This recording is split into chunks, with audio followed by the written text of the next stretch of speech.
Et les forces de l'ordre, elles seront présentes en nombre demain, bien évidemment avant, pendant, mais aussi après la finale.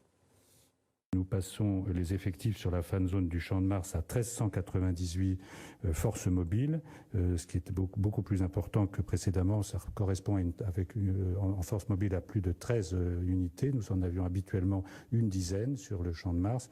De la même façon, nous avons renforcé les effectifs au Stade de France qui seront de 14 unités et demie, ce qui est là aussi sensiblement supérieur au match précédent. Il y a également dans les transports un nombre important de forces qui ont été déployées et qui seront déployées à hauteur de 700 fonctionnaires de police des différentes directions de la préfecture de police. Et à mes côtés, Denis Jacob, bonsoir. Bonsoir. Soyez le bienvenu, vous êtes secrétaire général d'Alternative Police. Une finale de l'Euro, c'est forcément un événement à haut risque, quel que soit d'ailleurs le dispositif déployé. Complètement, oui. Notre rôle, c'est d'assurer la sécurité au maximum. Demain, qui plus est, c'est la finale. France-Portugal, donc il va y avoir un moment festif et ce moment festif doit se dérouler du mieux possible et notre job c'est d'assurer la sécurité de manière optimale. 3400 policiers et gendarmes déployés demain soir sur les Champs-Élysées après le match, 1398 policiers et gendarmes déployés sur la fan zone du Champ de Mars à Paris. Une partie des chiffres annoncés aujourd'hui par la préfecture de police de Paris, c'est quoi, sans aucune commune mesure avec ce qui se fait d'ordinaire, ou alors c'est classique pour un événement comme celui-là? C'est un dispositif quand même particulièrement exceptionnel. C'est un événement qui va accueillir entre 90 000 et 100 000 personnes, il ne faut pas l'oublier. Il ne faut pas oublier non plus que nous sommes toujours en état d'urgence, que le risque terroriste est toujours là, et que nous devons donc mettre tous les moyens à notre disposition pour faire en sorte qu'il n'y ait aucun souci. Je pense aussi aux débordements éventuels, à des casseurs qui peuvent se greffer à ce moment festif et gâcher la fête. J'allais y venir justement parce que les risques, ils sont finalement pas tant pendant qu'après le match, notamment je pense aux Champs-Élysées, évidemment parce que c'est un endroit symbolique à Paris lorsqu'un événement comme celui-ci se produit. Il y a un risque de mauvaise gestion des foules et des casseurs, vous le rappeliez évidemment.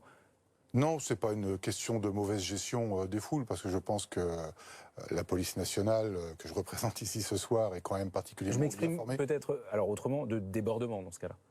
Non, je pense que au-delà des débordements qui peuvent se produire, ça on le sait gérer, c'est pas le souci.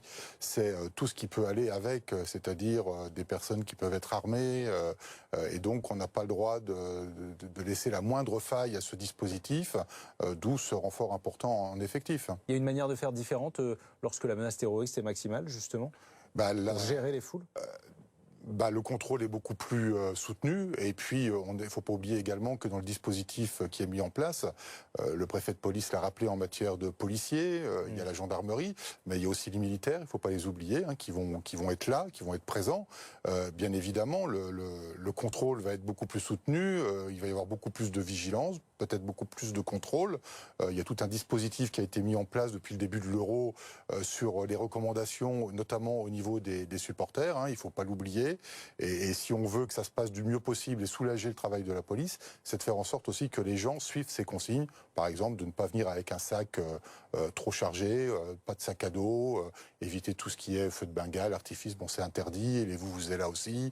Enfin voilà, il y a tout un tas de choses à respecter si on veut que ça se passe dans les meilleures conditions. On évoquait les Champs-Élysées il y a quelques instants. Mohamed, les Champs ne seront pas le théâtre de festivités d'un défilé des Bleus s'ils gagnent lundi, mais évidemment, il y a quand même des choses de prévues. Il y aura un défilé lundi quand même pour les joueurs de l'équipe de France sur un bus impérial. Pourquoi pas de Champs-Élysées? Parce que il y a le défilé du 14 juillet, même si certains rappellent qu'en 98, le 13 juillet, la France avait défilé sur les Champs-Élysées.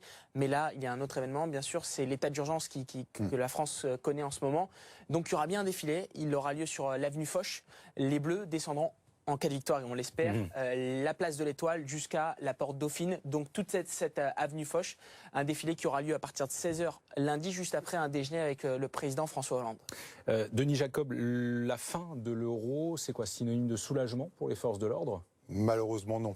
Malheureusement non, on a le 14 juillet, on a le Tour de France, enfin on a tous les événements classiques, si je puis dire, qui se produisent en France, et malheureusement, pour mes collègues, encore beaucoup de jours de travail avec peu de repos. Globalement, le bilan, il est quand même positif. sur cet Euro. Il a plutôt mal commencé parce qu'il y a eu de nombreuses violences de la part des supporters, notamment des hooligans même russes et anglais, mais là, depuis quelques semaines, ça va plutôt bien en fait. Alors, ça va plutôt bien, certes, ce qui n'empêche pas qu'il y a quand même des débordements. Alors, ils sont à la marge. C'est vrai qu'on est dans un moment festif. Peut-on vraiment les éviter lors d'une compétition de cette ampleur ? Non, le risque zéro n'existe jamais dans ce genre d'événement. Quand on voit la mobilisation de la foule sur ce genre d'événement, et je pense que mes concitoyens en ont besoin, au regard de tout ce qu'on a subi depuis janvier 2015, il est clair que c'est un moment qui remonte bien évidemment le moral. Merci beaucoup, Denis Jacob. Merci à vous.